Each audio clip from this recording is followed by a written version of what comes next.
आइए अब अनौपचारिक पत्र का प्रारूप समझते हैं कि अनौपचारिक पत्र क्या होता है। सबसे पहले ये जान लीजिए बच्चों, जो हम अपने सगे संबंधियों, मित्रों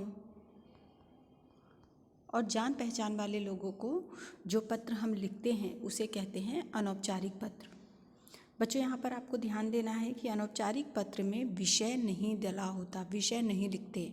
जैसे इससे पहले औपचारिक पत्र में हमने क्या लिखा था, विषय लिखा था कि विषय वो प्रार्थना पत्र जो है किस लिए लिखा जा रहा है। तो विषय क्या था उसका, विषय हमने लिखा था गणित और विज्ञान की अतिरिक्त कक्षाएं लगाने हेतु।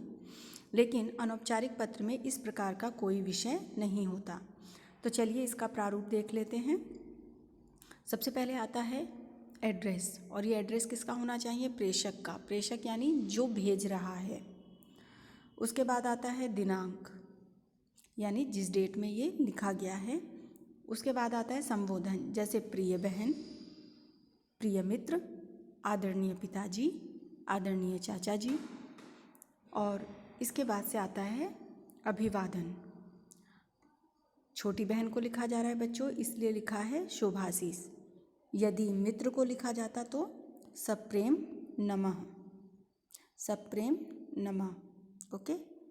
यदि पिताजी को लिखा जाता तो चरण स्पर्श। तो यहाँ आपको याद रखना है, यदि हम पत्र अपने से छोटे को लिख रहे हैं तो हम शुभाशीष लिखेंगे, अपने बराबर वाले को लिख रहे हैं तो सप्रेम नमस्ते या सप्रेम नमः। और यदि अपने से बड़े को लिख रहे हैं तो चरण स्पर्श। ये हो गया अभिवादन तक। आइए अब विषय वस्तु को देखते हैं। विषय वस्तु मतलब आपको पत्र जो लिखना है वो किस पर लिखना है। आपकी छोटी बहन ने राज्य स्तर पर निबंध प्रतियोगिता में प्रथम स्थान प्राप्त किया है और इस अवसर पर उसे शुभकामना देना है। बच्चों विषय कुछ भी हो सकता है, जैसे आपके मित्र ने वार्षिक परीक्षा में प्रथम स्थान प्राप्त किया है, उसके लिए आपको बधाई पत्र देना है या शुभकामनाएं देनी है। तो बस आपका क्या चेंज हो जाएगा, यहाँ पर यहाँ छोटी बहन है और वहाँ आपका मित्र है।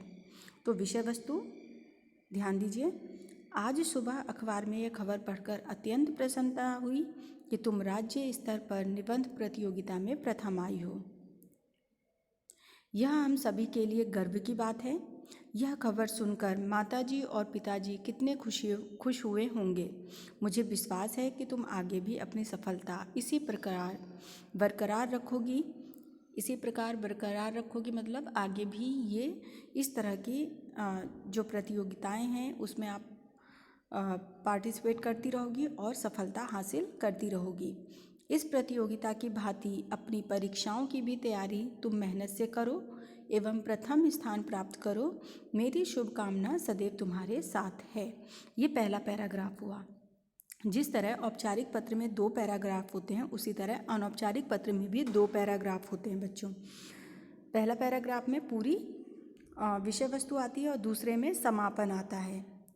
मैं अगले महीने तुम्हारे जन्मदिन के अवसर पर तुम्हारे पास आने का प्रयास करूंगा। मेरी ओर से माताजी और पिताजी को प्रणाम कहना, छोटे भाई बहनों को प्यार कहना। तो ये क्या हुआ, ये अनुच्छेद दूसरा हुआ, पैराग्राफ दूसरा हुआ, जिसमें हम समापन करते हैं। और पहले पैराग्राफ में क्या करते हैं, विषय वस्तु को स्पष्ट करते हैं। उसके बाद प्रश्न जो छठा पॉइंट है, स्वनिर्देश। स्वनिर्देश यानी वो अपने के लिए फिर अपने आप को फिर संबोधित कर रहा है। जैसे आपने औपचारिक पत्र में संबोधित किया था कि आपका आज्ञाकारी शिष्य या प्रार्थी, उसी तरह स्वनिर्देश यहाँ पर भी तुम्हारा बड़ा भाई या आपका बेटा या तुम्हारा प्रिय मित्र, इस तरीके से।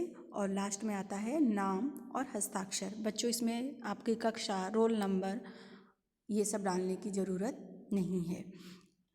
बच्चों एक चीज़ और याद रखना है, अनौपचारिक पत्र में हम डेट कहाँ लिखते हैं, एड्रेस के ठीक नीचे, जबकि औपचारिक पत्रों में हम धन्यवाद के बाद लिखते हैं। ओके, क्लियर है? यदि कोई डाउट हो तो पूछिए और इसको नोट करिए।